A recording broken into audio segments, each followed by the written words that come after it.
Guys, Udonis Haslem didn't waste any time responding to Draymond Green.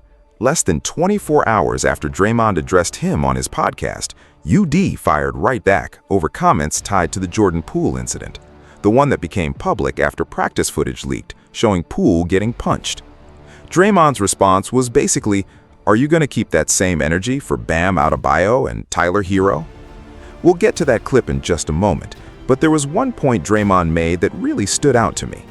He suggested that Bam Adebayo and Udonis Haslem basically helped raise Tyler Hero together. Personally, I don't really see it that way. Tyler is 26 years old, while Bam is 28.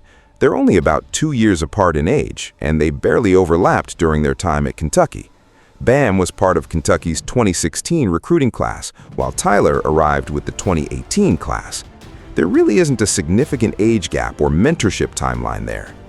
As the disagreement continued, things eventually escalated, and now Udonis Haslem is providing more context about what he says actually happened. Before we get into his response, though, let's first take a look at everything that led up to this point. Locker room. We connect the dots. We protect the guys that are in the locker room.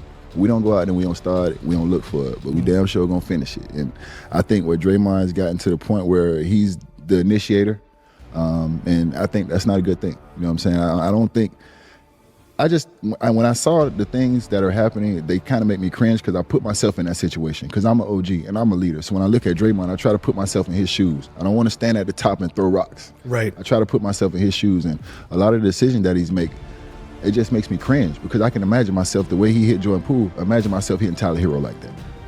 You know, these are the things that I put myself in his shoes, and I try to understand where he's coming from, and I can never do those things. Like, don't get me wrong, I talk to my therapist, but everything he can't help me with. Some decisions I got to make on my own as a man.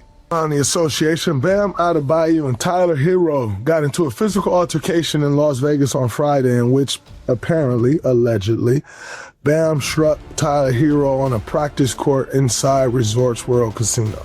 Tyler Hero came up under Bam. He's younger than Bam in the league.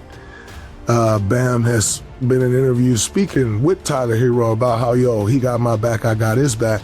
And I remember one person when the Jordan Poole incident happened with me who was really, really, really outspoken about it, who like everyone else didn't have a ton of context because you weren't there, but was really outspoken about it.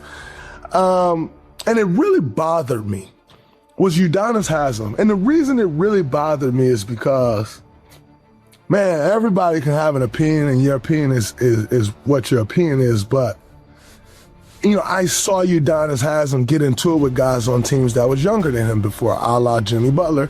I had seen that before, and then he came out and he like, that's ridiculous. You get into it with your young guy, I can't believe you did that. And it really bothered me because I was like, damn, man, like, so this dude ain't never been in practice where somebody get into a fight. He ain't never got into a fight in practice, maybe not. He been in Miami the whole time. Maybe they don't have fights in their practice, the heat culture or heat wave, or maybe they don't have fights. Like, it really threw me for a loop because, I don't really care what most people say, but when I have respect for certain guys, it does matter when you have respect for guys. They say, and so when I saw that, I was just like, damn, man, this dude doing what everybody else doing, acting like he. And so when I first saw this, I was like, damn, this is two young guys Udonis Haslem raised. And yeah, they not on the same team no more, but if you raise this young guy in the light of what you were saying about me, and now he punches this other young guy that y'all kind of co-raised, are you gonna have that same energy? Guys, Udonis Haslem took his response straight to X after Draymond Green's comments started circulating online. He had quite a bit to say, and this is how he responded. If you think your big 32-year-old 3 or 4 rings at the time having self swinging on a 23-year-old Jordan Poole is the same, then you're more delusional than I thought. First of all, Bam is 28, Tyler is 26. Neither one of them has it all figured out yet. Maybe I gave you too much credit because I thought you did, and that's why I commented. Second, Anybody who knows Bam knows he's strong as a baby bear. If he really unloaded on Tyler 100%, it's over.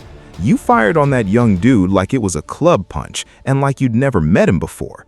Third, I did check Jimmy. You're right. The stuff you pulled in Golden State and the things he pulled in Chicago, talking crazy to Hoiberg and disrespecting teammates in Minnesota, wasn't gonna fly in the 305. So yeah, I checked him.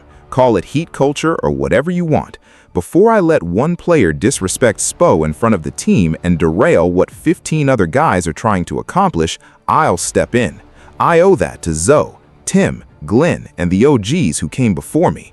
I don't really vibe with you, and I think you know that. So unless it's me on Prime talking basketball, I won't mention you at all. You brought me into this while I'm retired and minding my business. I suggest you keep it pushing, because I ain't giving out no more hall passes, bro. That's how Udonis Haslem fired back at Draymond Green. Now here's my takeaway. Tyler Herro recently shared a graphic showing players with some of the league's lowest mid-range shooting percentages, and both Giannis Antetokounmpo and Bam Adebayo appeared on that list. That came after alleged private messages criticizing Bam surfaced online following the trade. The reality is, nobody truly knows who leaked those messages.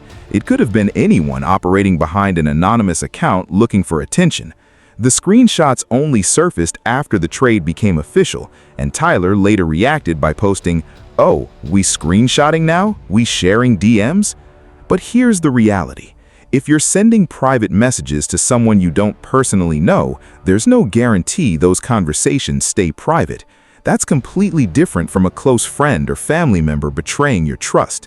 As far as everyone else is concerned, those messages were sent to someone with no real obligation to protect them. Unfortunately, chasing attention online has become common, and anonymous accounts are always looking for moments that can go viral. Tyler appeared to let those conversations get the best of him, and in the process, he allegedly took shots at Bam, someone he had spent years playing alongside. Haslem's response also adds another layer of context to what reportedly happened between Bam and Tyler. UD remained closely connected to the Heat organization, so it's reasonable to think he heard details from people familiar with the situation. According to Haslem, Bam wasn't trying to seriously injure Tyler. His point was simply that certain behavior wasn't going to be accepted. And anyone who's watched Bam throughout his NBA career understands how physically strong he is. He's widely regarded as one of the league's strongest players. If his goal had actually been to inflict serious harm, the outcome could have looked very different. From Haslem's perspective, Bam was sending a message, not trying to end someone's career. I've also seen people suggesting that Tyler should pursue legal action or take some kind of formal response against Bam. Personally, I don't think that's a very realistic outcome. Incidents like this, while never ideal, have been part of professional sports for decades. Teammates argue, emotions boil over. Occasionally, those confrontations become physical. There are countless stories from NBA locker rooms during the 1980s and 1990s that never became public simply because there weren't cameras recording every moment. Compared to many of those situations, this incident appears relatively minor. They're no longer teammates, so both players now have an opportunity to move forward with their respective organizations. There were also reports at one point suggesting Jimmy Butler wasn't always thrilled with Bam standing inside the Heat organization. Whether or not those reports were completely accurate, Miami has consistently treated Bam as one of the franchise's cornerstone players. He's long been viewed as untouchable in trade discussions. Beyond his talent, the Heat value his professionalism, leadership, and work ethic. As his career eventually winds down, it's easy to picture him remaining involved with the organization in some capacity, much like Udonis Haslem did after his playing career ended. That's the level of respect Bam has earned within the franchise. With all of that in mind, it's a little easier to understand why Bam reportedly felt the need to confront the situation directly. After words were exchanged, reports suggest Tyler said something back, the confrontation escalated, and emotions took over. At the end of the day, though, this still feels relatively minor compared to some of the conflicts the NBA has witnessed over the years. The bigger question now is whether Draymond Green decides to respond again. because after Udonis Haslem's message, especially that final line about not handing out any more hall passes, it's hard to imagine Draymond letting the conversation end there.